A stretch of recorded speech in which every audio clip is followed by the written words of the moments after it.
ఏడో ఎపిసోడ్.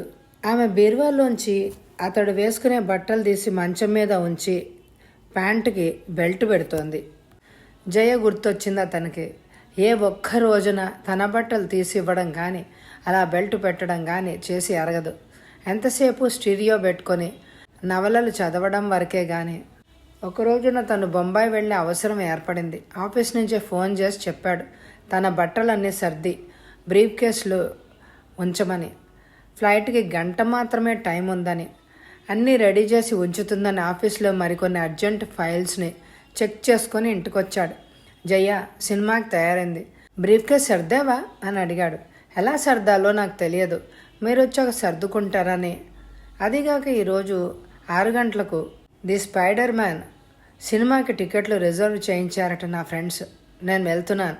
బీరువా తాళాలు డ్రెస్సింగ్ టేబుల్ మీద ఉన్నాయి, మీకు కావలసినవి సర్దుకోండి అంటూ డ్రెస్సింగ్ టేబుల్ మీద ఉన్న బ్యాగు తీసుకోబోయింది.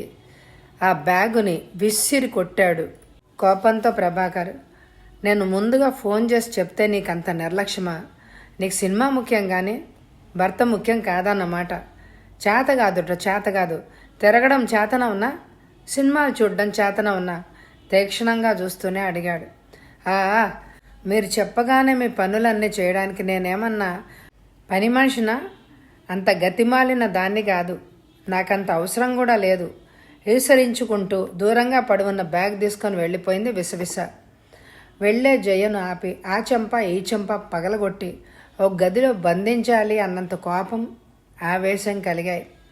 అలా ఒకసారి చేస్తే అలిగి పుట్టింటికి వెళ్ళిపోయి 2 నెలల వరకు రాలేదు. ఈ 2 నెలల్లో తను ఒక రాక్షసుడిగా చిత్రించేశారు ఆ కుటుంబంలోని వారు. వారికి వంత పాడింది జయ. ఎదురు తల్లి సవాళ్ళు. ప్రతి ఒక్కరూ తననే గుచ్చి ప్రశ్నిస్తూ ఉంటే జవాబు చెప్పుకోలేక సతమతమై వదిలి వెళ్లాల్సిన పిల్లలను లాలించేవాళ్ళు లేక చివరికి తనే వెళ్ళి బ్రతిమిలాడి తీసుకొచ్చాడు. అలా వచ్చేందుకు జయ విధించిన షరతులు అన్నిటికీ అంగీకరించవలసి వచ్చింది. ఇంకా అప్పటికే తనే కోపాన్ని తగ్గించుకున్నాడు. బెల్ట్ పెట్టడం పూర్తి చేసిన శాలిని తల ఎత్తి చూసేసరికి తన వైపుకే చూస్తున్న భర్తను చూసి చిన్నగా నవ్వింది. ఆ నవ్వుకి జవాబుగా తల వంచుకున్నాడు. శాలిని బీరువా వైపుకు తిరిగి వచ్చేసరికి గబగబా బట్టలు మార్చుకున్నాడు. ప్యాంటు జేబులు షర్ట్ జేబులు వెతుక్కుంటే ఆమె కర్చీఫ్ అందించింది. అందుకని జేబులో పెట్టుకున్నాడు. తల దువ్వుకొని వెనుతిరిగేసరికి తననే చూస్తున్న శాలినిని చూసి తడబడుతూ అన్నాడు, క్షమించు శాలిని. జవాబుకైనా ఎదురు చూడకుండా గది తలుపులు తీసుకొని గబగబా మెట్లు దిగి కిందకొచ్చేసింది. తనను చేసుకున్నందుకు, తనను అర్థం చేసుకున్నందుకు ప్రభాకర్కి మరికొన్ని రోజులు పడుతుంది. అంతవరకు తను నిరీక్షించవలసిందే, తప్పదు అని అనుకుంది ఆమె. ఆ రూము మరొక్కసారి సర్ది కిందకొచ్చింది. అందరూ శాలిని కోసమే ఎదురుచూస్తూ ఉన్నట్టు మెట్లు దిగి వస్తున్న శాలినిని ఆశ్చర్యంగానూ గుడ్లు అప్పగించి చూస్తూ ఉండిపోయారు నీరజ, ఉషా, సీతామహాలక్ష్మి గారు.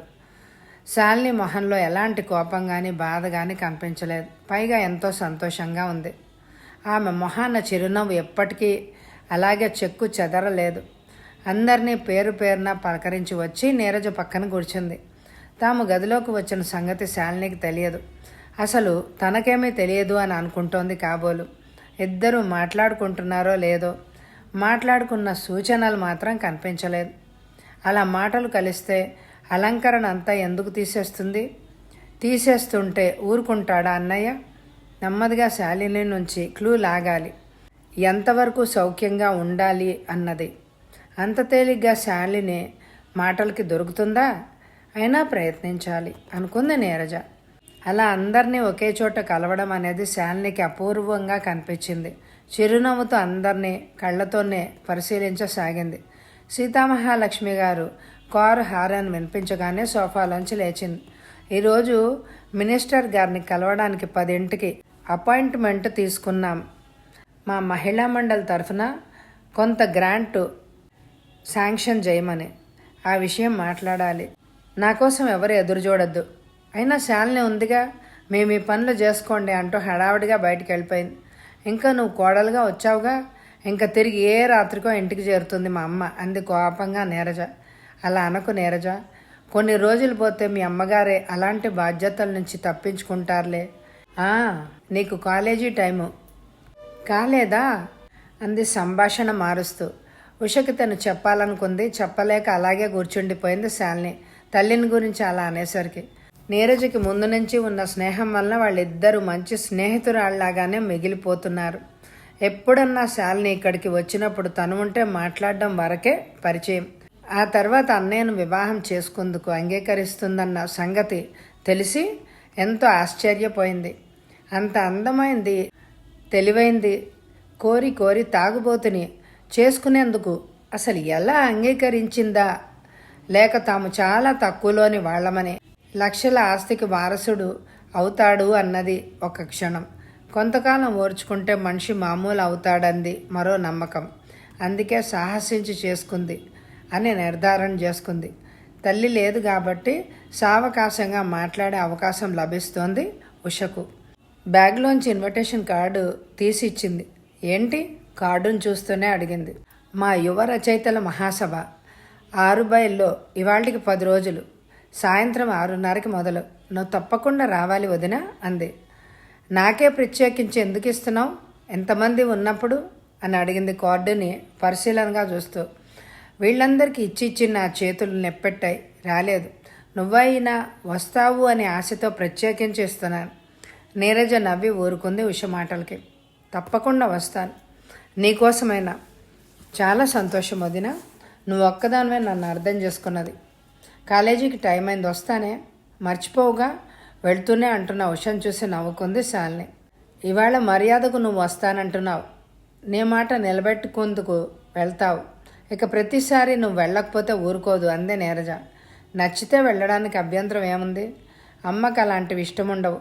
ఉషని కూడా ఆ వ్యామోహం నుంచి తప్పించాలని ఎంతగానో ప్రయత్నించి విఫలురాలైంది.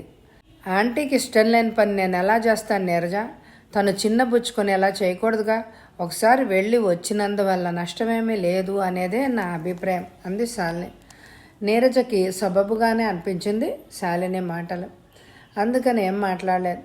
శాలిని అక్కడ ఉండకుండా వంటింట్లోకి వెళ్ళింది. నాయర్ వంట చేస్తున్నాడు, వెంకి కూరలు జరుగుతోంది. ఏం చేయాలో చెప్పారా అని అడిగింది వెంకి. అన్నీ చెప్పారు. నీ పని అయిపోయిన తర్వాత మేడ మీదకి ఒకసారి రా అని చెప్పి వెళ్ళిపోయింది మేడ మీద గదిలోకి. వంటింట్లో పని పూర్తి చేసుకుని వెంకి మేడ మీదకి వెళ్ళింది. రా, అలా కూర్చో, నిన్ను కొన్ని విషయాలు అడగాలి అంది చదువుతున్న పుస్తకాలు మూసేసి. వెంకి తివాసి మీద చెత్తకెళ్ళబడింది. అంతా ఉదయమే కాఫీ తీసుకొచ్చావు, అలవాటా ప్రభాకర్కి? అవునమ్మా, కాఫీ తాగందే మంచం దిగరు. ఎప్పటి నుంచో ఉన్న అలవాటు. అదిగో ఆ మంచం దగ్గరే స్విచ్ ఉన్నది, అది నొక్కుతారు. కిచెన్ ఆనుకొని ఉన్న డైనింగ్ రూమ్లో గంట మోగుతుంది. గంట కొట్టగానే కాఫీ తీసుకొని వెళ్ళాలి. లేకపోతే ఆ బాబుగారికి ఎంతో కోపం. ఆ కోపంలో ఏం తిడతారో ఆయనకే తెలియదు. అందుకని కాఫీ కలిపి గంట కోసం ఎదురు చూస్తున్నాను. ఎప్పటి నుంచి ఈ అలవాటు? అదేదో దేశాలు వెళ్ళారట, అక్కడ అలవాటైందిట కాఫీ. గంట కూడానా? ఆ మహాతల్లి ఉందంటే ఏనాడు భర్తకింత కాఫీ ఇచ్చి ఎరగదు, పళ్ళెల్లో అన్నం పెట్టి ఎరగదు. అన్నీ మేమే చేసేవాళ్ళం. కనీసం పిల్లల ఆలనా పాలనా కూడా చూసేదే కాదు. అత్తగారు ఒకవైపుకు వెళితే కోడలు గారు మరొక వైపుకు వెళ్ళేవారు. పెద్దయ్య గారు మాత్రం ఏ కారణం చేతైనా ఆలస్యం అయితే విసుక్కునేవారే కాదు. ఎవ్వరికి ఏది చెప్పలేక సతమతమైపోయేవారు. మనశ్శాంతి కోసం ఇంకొక ఇంట్లో ఉంటున్నారు. అప్పుడప్పుడూనూ ఉన్నవాళ్ళ ఇంట్లో విషయాలు బయటికి రావు అంటారు. అలాగే ఇక్కడాను. నువ్వు తప్ప నాయర్ ఇక్కడ కాఫీ, నాయర్ వంట పనికి వడ్డించడానికే గాని పై పనులన్నీ నావేనమ్మా. ఏమిటి అలా అడుగుతున్నారు? ముందు నువ్వు చెప్పు, తర్వాత నేను చెప్తాను. నేనే అందరికీ ఇవ్వాలి. వెంకిని దగ్గరకు పిలిచి రహస్యంగా చెవిలో చెప్పింది శాలిని. అలాగేనమ్మా, అలాగే. నేను అప్పుడే అనుకున్నాను, ఇలాంటిదేదో చెప్పేందుకే అని అనుకున్నాను. నేను అప్పుడే అనుకున్నాను. పొద్దున్న కాఫీ ఇచ్చేందుకు వస్తే చిన్నబాబు గారు మరిచి నిద్రపోతున్నారు. మీరేమో కనిపించలేదు. పెద్దింటి వారి విషయాలు నాకెందుకు అని వెళ్ళిపోయాను. మీరు చెప్పినట్టే చేస్తానమ్మా అంది ఎంతో సంతోషంగా. బీరువా తెరిచి ప్రభాకర్ డబ్బుల్లోంచి 200 తీసి వెంకికి ఇచ్చింది శాలిని. తర్వాత ఇలా అంది, జాగ్రత్త, ఇంకెవ్వరికి తెలియకూడదు. ఈ విషయం చాలా ఆలోచించే ఈ నిర్ణయం తీసుకున్నాను. నా ప్రాణం పోయినా సరేనమ్మా, ఎవ్వరికి తెలియనియను. వెంకి వెళ్ళిపోయిన తర్వాత మంచం మీదే పడుకుంది. రాత్రి అస్తవ్యస్తంగా కుర్చీలో పడుకోవడం వల్ల నిద్ర పట్టక అవస్థ పడింది. దానికి తోడు చలి కూడా వేసింది. అలా డబుల్ కాట్ మీద పడుకుంటే ఎన్నెన్నో విషయాలు స్మరణకు వస్తున్నాయి. మరెన్నో విషయాల గురించి ఆలోచించింది. అందుకు కావలసిన పథకాల గురించి కూడా ఎలా నడుచుకోవాలనుకున్నది నిశ్చయించుకుంటోంది. వెంకీ, వెంకీ, ఎక్కడ చచ్చావే? కాఫీ తీసుకురావాలని తెలియదా? సీతామహాలక్ష్మి గారి గావు కేకలతో ఉలిక్కిపడిన శాలిని గబగబా కాఫీ కలుపుకొని తీసుకుని వెళ్ళింది. వెంకీ ఏమైంది? కప్పు అందుకుంటూ అడిగింది. రాత్రంతా దానికి జ్వరమట, అందుకని రాలేదు. ముందే చెప్పి ఏడ్చినట్లయితే మరో మనిషిని చూసేదాన్నిగా. నేనున్నాను కదా అత్తయ్య, నువ్వు కొత్త కోడలివి. అప్పుడే ఇంటి పనులు అప్పగించి నన్ను చూసిన వాళ్ళు నన్ను ఆడిపోసుకోరు అన్నట్టు ఇంతకీ ఎవరితో కబురు చేసిందట? అదే తన కోసం వాళ్ళ కొడుకు వచ్చాట. అతనికి మన ఇంటి అడ్రస్ చెప్పి పంపించింది. ఇక్కడ చేసేవాళ్ళు ఎవ్వరూ ఉండరని, తనతో తీసుకెళ్ళి తగ్గే వరకు ఉంచుకుంటాడు అని చెప్పి వెళ్ళాడట. శాలిని తడబడడం, అది చూసి మాట్లాడడం ఆ కోపంలో గమనించలేదు సీతామహాలక్ష్మి. అన్నంత పని చేసింది.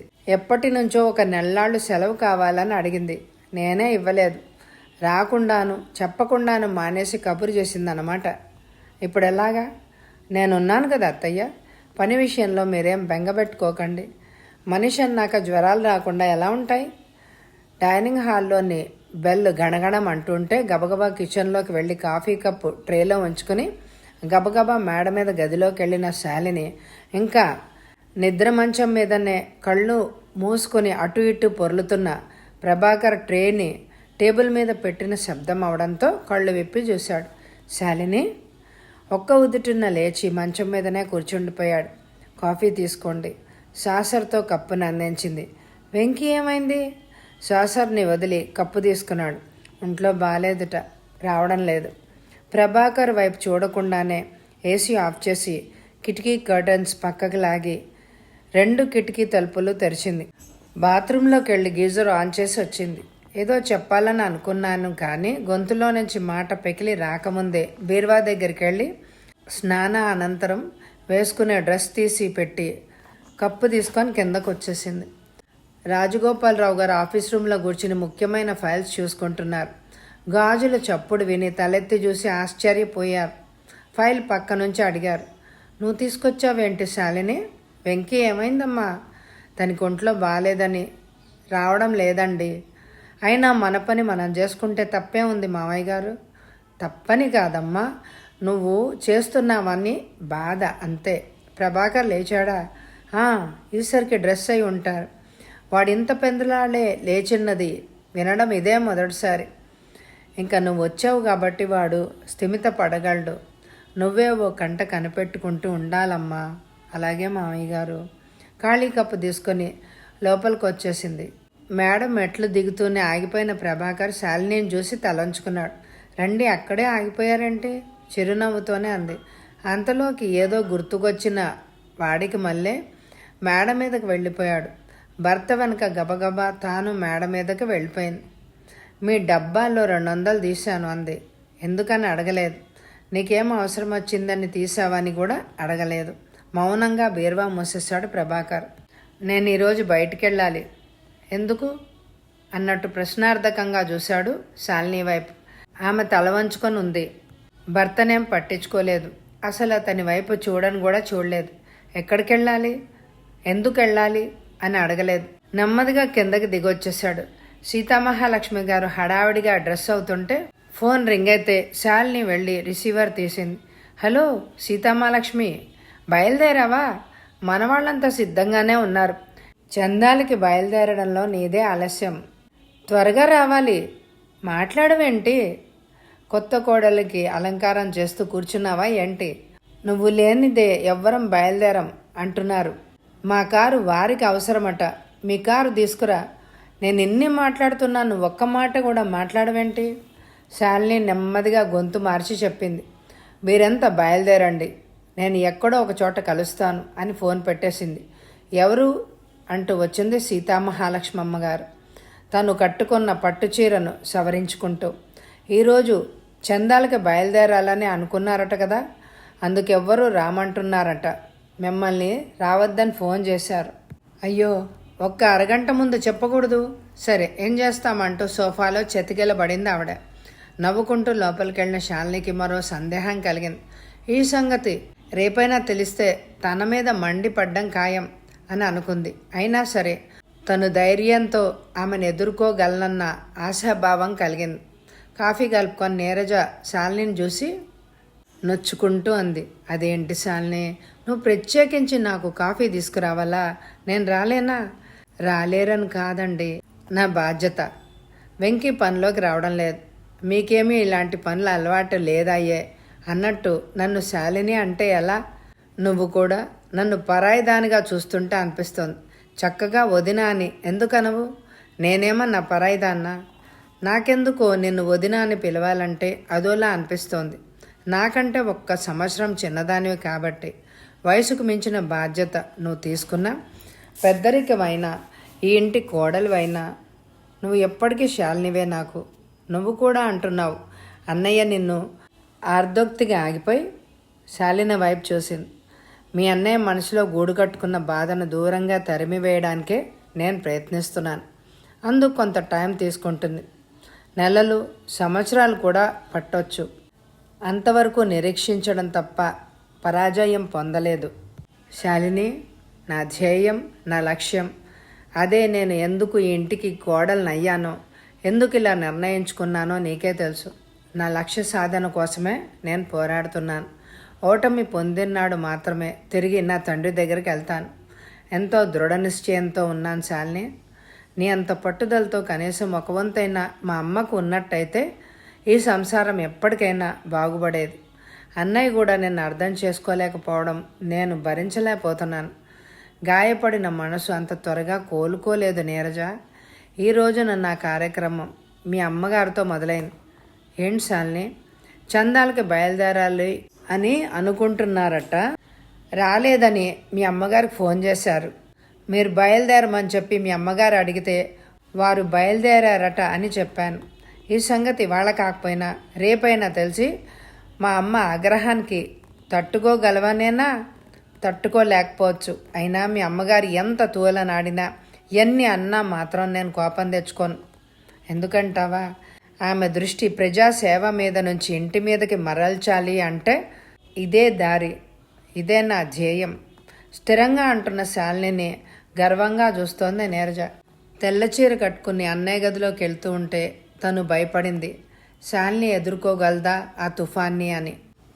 కొత్తమ్మగారు గదిలో లేరని వెంకి చెప్తే పరుగు పరుగున వెళ్ళిన తమకి దర్శనం ఇచ్చింది. విడిచిపెట్టిన తెల్లచీర, అలంకరించిన వస్తువులన్నీ తీసి డ్రెస్సింగ్ టేబుల్ మీద ఉంచడం, కేన్ కుర్చీలో చల్లగాలిలో ఒదిగి ఒదిగి పడుకొని ఉన్న శాలిని చూసి బాధపడింది. దాంపత్య జీవితంలో భార్యాభర్తలకి కలహాలు వస్తున్నాయేమో, అసలే జయ చేసిన అమానుషానికి సతమత పడుతున్న సమయంలో అన్నయ్యకి ఇష్టం లేకపోయినా శాలిని అన్నయ్య జీవితంలోకి బలవంతంగా ప్రవేశపెట్టడంలోనూ, కొంత జీవితాన్ని అనుభవించి ఉన్న అన్నగారి దాంపత్య జీవితం అంటే ఏంటో తెలియని శాలిని మధ్య తీవ్ర సంఘర్షణ చెలరేగుతుందని భావించి భయపడిందే కానీ అలాంటిదేమీ లేదని, అదంతా శాలిని తన తెలివితేటలను ఉపయోగించి అతి జాగ్రత్తగా లాక్కు రావడం వల్ల ప్రశాంతంగా ఉంది అని అనుకుంది. ఎంతో గర్వపడింది ఆమెను చూసి. ఇంత సమయస్ఫూర్తి, ఇంత ఓర్పు వహిస్తుందని ఆమె అనుకోలేదు. కప్పు తీసుకొని వచ్చేసింది శాలిని. ఫోన్ మోగుతుంటే రిసీవర్ తీసింది. హలో, సీతామహాలక్ష్మి గారేనా? అవతలి కంఠం అడుగుతోంది. శాలిని ఒక్క క్షణం అటు ఇటు చూసి నెమ్మదిగా జవాబిచ్చింది. అవును, అసలు ఏమిటి విషయం? ఇంకా మీ మనవాడితో మేము వేగలేమమ్మా. చేతికి అందిన వస్తువులన్నీ దొంగిలించడం అదేమని అంటే నన్ను కొట్టబోయాడు. ఇంకా మా వల్ల కాదు. మీరొచ్చి తీసుకెళ్ళకపోతే మా రెసిడెన్షియల్ స్కూల్ పేరు కూడా పోయేటట్టుంది. మీరు ఎంత త్వరగా వచ్చి తీసుకెళ్తే అంత మంచిదమ్మా. ఇలాంటి నిర్ణయం తీసుకున్నందుకు నన్ను క్షమించండి. మీరు వచ్చి తీసుకెళ్ళకపోతే మేమే తీసుకొచ్చి అప్పగించాల్సి వస్తుంది. మీకంత శ్రమ ఇవ్వం, నేనే వచ్చి తీసుకెళ్తాను అని జవాబుకైనా ఎదురు చూడకుండా ఫోన్ పెట్టేసింది శాలిని. ఏమైంది శాలిని? కంగారుగా అడిగింది. వార్డెన్ ఫోన్ చేశారు. నితిన్ ప్రవర్తన ఏమీ బాగాలేదని. వెంటనే వచ్చి తీసుకెళ్ళకపోతే తామే పంపించి వేస్తామని. నువ్వేమని చెప్పావు? అలా వారు పంపించి వేస్తారని అత్తయ్యకి తెలిస్తే వారి రెసిడెన్షియల్ కాన్వెంట్కి సహాయపడవలసింది పోయి దాన్ని నేలరాసే పద్ధతులను గురించి ఆలోచిస్తారు. ఒక్క మన నితిన్ గురించి అంతమంది విద్యార్థుల భవిష్యత్తు పాడు చేయడం నాకు ఇష్టం లేదు. నేనే కావాలని తీసుకొచ్చానని మీ అమ్మగారికి అర్థం కావాలి అంటే నేనే వెళ్ళి తీసుకురావాలి. శాలిని, నువ్వు తీసుకునే నిర్ణయాలు చూస్తుంటే ఆశ్చర్యంతో పాటు అసూయ కూడా కలుగుతోంది. అప్పుడే ఏమైంది? ఇంకా ముందు ముందు అసూయ పడతావో ఆక్షేపిస్తావో చూస్తాగా. ఎవరి విషయంలోనైనా అలా చేస్తానేమో కానీ నీ విషయంలో మాత్రం అలా ఎప్పటికీ జరగదు. గో ఎహెడ్, నీకు నేనున్నాను సహకరించడానికి. నేను రానా? నువ్వేమీ వద్దు, మీ అన్నయ్యని తీసుకెళ్తాను. అన్నయ్యనా? వస్తాడా? ఆశ్చర్యంగానే అడిగింది. రాక ఏం చేస్తారు? కత్తికి ఒకవైపునే పదునుంటుంది, అలాగే సామరస్యం కూడా ఒకవైపు నుంచే రావాలి. దాంతోనే స్పందించాలి. ఆ స్పందన కోసమే నేను ఎదురు చూస్తున్నాను. ఎప్పటికైనా మార్పు మీ అన్నయ్యలో రాకపోతుందా అని. శాలిని సంతోషంగా 2 భుజాలు పట్టుకుంది నీరజ. ఏం చేస్తున్నావు శాలిని? సీతామహాలక్ష్మి గారి కేక వినడంతో గబగబా అక్కడికి వచ్చింది. మరొక 4 భోజనానికి వస్తారు. నాయర్కి చెప్పు, నాకు ఒంట్లో బాలేదు. డాక్టర్ వసుమతి దగ్గరికి వెళ్ళి చూపించుకొని రావాలి అని అనుకుంటున్నాను. నేను వచ్చేలోగా వంట పూర్తవ్వాలని నాయర్తో చెప్పు. నువ్వు దగ్గరుండి చేయించు. ఆ వచ్చేవాళ్ళు చాలా పెద్ద మనుషులు, రుచిగా ఉండాలి. తల్లి అలా అంటుంటే నీరజకి కోపం వచ్చింది. ఏదో ఒక వంకతో బయటికి వెళ్ళి 4 బజార్లు తిరిగి రాకపోతే అమ్మకి ఏమీ తోచదు. ఇంట్లో ఉంటే పిచ్చెక్కినట్టు ఉంటుంది, కోపంగా అనుకుంది నీరజ. అలాగే అత్తయ్య, అంది శాలిని. సీతామహాలక్ష్మి వెళ్ళిపోయింది బయటకి. తర్వాత కార్ స్టార్ట్ అయిన శబ్దం వినిపించింది. నేను నీకు సహాయం ఉంటాను శాలిని, అంది నీరజ. వద్దు, నేను నాయర్కి సహాయపడగలను. నువ్వు కాలేజీకి వెళ్ళు నీరజ. హాస్టల్ ఖాళీ చేసేయాలని అనుకుంటున్నాను. అది నీ ఇష్టం, కానీ ఇంటి అడ్రస్ వార్డెన్కి ఇచ్చిరా. నీరజ వెళ్ళిపోయింది. నాయర్ కాఫీ. ఉష కంఠస్వరం విన్న శాలిని గబగబా డైనింగ్ రూమ్లోకి వెళ్ళింది. ఉష టేబుల్ మీద వేళ్లతో దరువు వేస్తూ సన్నగా ఆలపిస్తోంది పాటని. శాలినిని చూసి పాట ఆపేసింది. ఇంట్లో కూడా పాటలేనా? నవ్వి టిఫిన్ ప్లేట్ తీసుకొచ్చింది ముందు పెడుతూ. పాటదేముంది వదినా, ఎక్కడైనా పాడుకోవచ్చు, ఏ సమయంలోనైనా పాడుకోవచ్చు. ఇంతకీ నువ్వు సాయంత్రం వస్తున్నావా, రావట్లేదా? డమ్మ కొడుతున్నావా? లేదు, నీకోసమైనా తప్పకుండా వస్తాను. ప్రామిస్? God promise. సరేనా? ఇద్దరూ నవ్వుకున్నారు. ఉష కాఫీ తీసుకుని కాలేజీకి వెళ్ళిపోయింది. నాయర్ వంట పని పూర్తయింది. తను డ్రెస్ అయి బయటకు వచ్చేసరికి ప్రభాకర్ కూడా డ్రాయింగ్ రూమ్లో నుంచి ఫైల్స్ ఉన్న బ్రీఫ్ కేస్ తీసుకుని కారిడార్లో ఉన్న కారు దగ్గరికి నడిచాడు. అది చూసిన శాలిని గబగబా కారు దగ్గరకు వచ్చి వెనక డోర్ తీసి పట్టుకుని అంది, నన్ను రెసిడెన్షియల్ కాన్వెంట్ దగ్గర డ్రాప్ చేస్తారా? నేను అర్జెంటుగా వెళ్ళాలి. మన సొంత పనుల కంటే అర్జెంట్ ఏముంటుంది? ముందు నేను కాన్వెంట్కి వెళ్ళాలి, లేదా నాకు ట్యాక్సీ పంపించండి, వెళ్తాను. విసురుగా డోర్ మూసింది. రెసిడెన్షియల్ కాన్వెంట్ అనేసరికి నితిన్, అనీషాలు గుర్తుకొచ్చారు. వాళ్ళకేమైనా అయిందా, లేక ఇంత అర్జెంటుగా అక్కడికి వెళ్ళవలసిన అవసరం శాలినికి ఏముంది? తన పిల్లలకి ఏమైనా అయితే తను భరించగలడా? అసలు ఏమైంది అంత హడావిడి పడుతోంది? అడగాలనిపించింది, కానీ అంతవరకు తను శాలినితో మాట్లాడాలని అనిపించలేదు. ఇప్పుడు అడగాలనుకున్నా అడగలేకపోయాడు. మౌనంగా వెనక డోర్ తీసి తను వచ్చి స్టీరింగ్ ముందు కూర్చున్నాడు ప్రభాకర్. క్షమించండి, మీ మనసు నొప్పించాననుకుంటున్నాను. అవసరం మనిషిని తొందర చేస్తుంది. శాలిని మాటలకు జవాబుగా హారన్ నొక్కాడు. విపరీతమైన స్పీడ్తో కారును పోనిచ్చాడు ప్రభాకర్. అదేమని అడగలేదు శాలిని. రోడ్డు మీద మనుషుల్ని చూస్తూ ఉండిపోయింది. సైడ్ మిర్రర్లోంచి శాలినిని చూస్తూ అన్నాడు అతను. ఏం చూసి తనను చేసుకుంది ఈమె? బహుశా తన తల్లి బలవంతం మీద తనను చేసుకుందుకు అంగీకరించి ఉంటుంది. లేకపోతే ఇంత అందమైంది, చదువుకున్నది, తన చరిత్ర తెలిసి ఏ ఆడపిల్ల తనను తన జీవితంలోకి ఆహ్వానించదు. మా అమ్మ ఏదో మభ్యపెట్టి అలా చెప్పించుంటుంది. తను నిరాకరించినప్పటికీ ఏమాత్రం బాధపడని ఆమె మీద కొంత జాలి కలిగింది. అదే జయ అయితేనా ఎంత గొడవ చేసేది. మరి తర్వాత ఎపిసోడ్లో వాళ్ళు రెసిడెన్షియల్ నుంచి ఆ పిల్లాడిని తీసుకొస్తారా, ఆ తర్వాత ఏమవుతుంది, ఇవన్నీ తెలియాలంటే వచ్చే ఎపిసోడ్లో కలుసుకుందామా. ఈ ఎపిసోడ్కి మరి తప్పకుండా లైక్ చేయండి. Thank you very much my dear friends.